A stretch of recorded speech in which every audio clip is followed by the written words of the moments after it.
Most people move to Miami thinking that they're buying a lifestyle, but what they're actually buying is a lifestyle plus a specific set of risks. It's the monthly cost that most agents just don't lead with. And when you look at Miami, everything starts to make some sense. So let me give you the clear story. In this video, I'm going to be breaking down why agents often avoid the biggest deal killers until the last minute, the real cost of living here that doesn't show up in the listing price, and which neighborhood feels like a dream, while others a little bit of a budget nightmare. I'm Milton Andrade. I help buyers and sellers make Miami decisions with clarity, because Miami is not just one market. It's a collection of very different areas, building rules, and ownership costs. Miami is a different vibe and feel depending on your tolerance for risk and the flexibility with your budget. And let's be honest, we have to understand why some agents are not always fully upfront with you. The system rewards closing momentum, not caution. Many agents just don't know the risk, or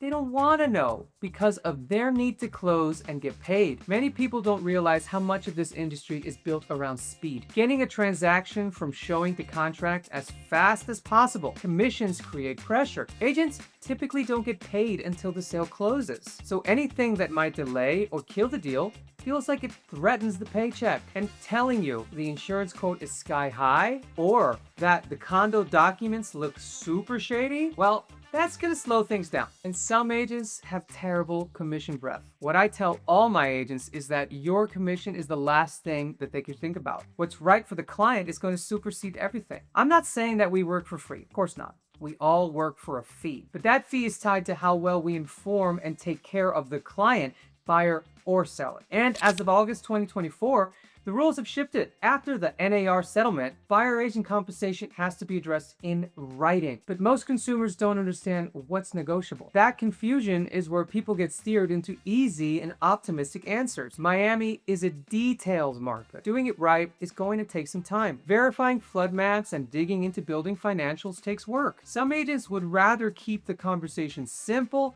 and positive because deep is where the deal slows down. For sellers, agents often agree to an optimistic price just to win your listing. Then, once the home sits there, they start asking for price reductions. The problem is, your first impression window, it's often your only leverage. They also won't tell you how much insurance is shrinking your buyer pool. In Florida, insurance is the biggest wild card in a monthly payment. I had a listing last year that literally sold 3 times. 2 of those times, the deal fell apart, and it was the insurance premium that killed those deals. It took knowledge and a good insurance broker to bring the cost down and close the deal on the 3rd try. The first 2 buyers, they weren't from Florida, and the process just scared them right out of escrow. Well, for buyers, the listing price, it's not just your cost of living. You need to price a home based on the true total monthly cost. That means insurance, HOA, reserves, assessments, and utilities. Florida has some of the highest insurance costs in the country. You can't guess this number. You have to underwrite the home before you write an offer on the home. Now, let's talk about the real trade-offs of living here. Water is not just a hurricane conversation. It's a day-to-day reality in certain areas. We have predictable king tides, and this can cause some sunny day flooding. It's not terrible flooding, but a puddle where you wouldn't expect it.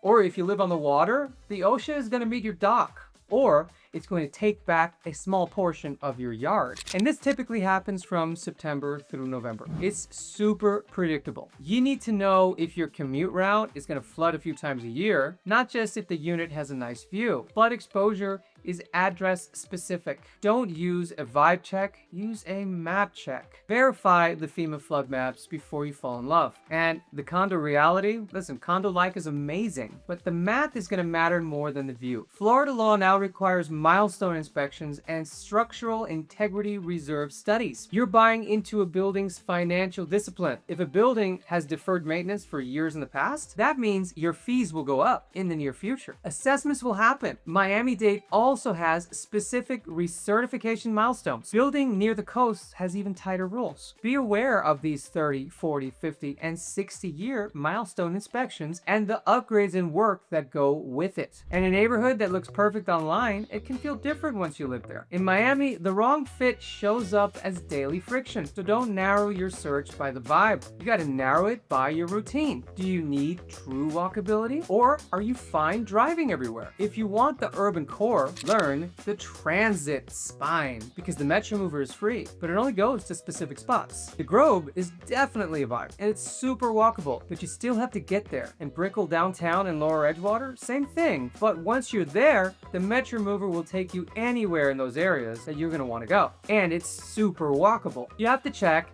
the micro location. 2 blocks can be the difference between a quiet street and constant noisy nightlife just outside your window, or a dry route versus a street that floods during king tides. Also, verify what is being built next door. Check the City of Miami zoning map. Don't lose your view or your peace of mind to a project that you didn't see coming. You don't need an agent with a crystal ball, but you need an agent that knows how to research what's coming, what's planned, and what's possible. So, how do you find an honest agent that's actually going to tell you the truth? Well, you have to look for somebody that's an advisor, a knowledge broker, not just a tour guide. The best agent isn't the one who opens the door fastest. It's the one who slows you down in the right places. I pride myself in being a knowledge broker. I love to teach and open your eyes and your mind to the reality of where you are buying. I've had to have these difficult conversations with many people over the years. I'm not trying to kill the deal, and I'm not going to get in your way, but I'm going to open your eyes so that you can see what you're getting into. Many times, we change course for better alternatives. So,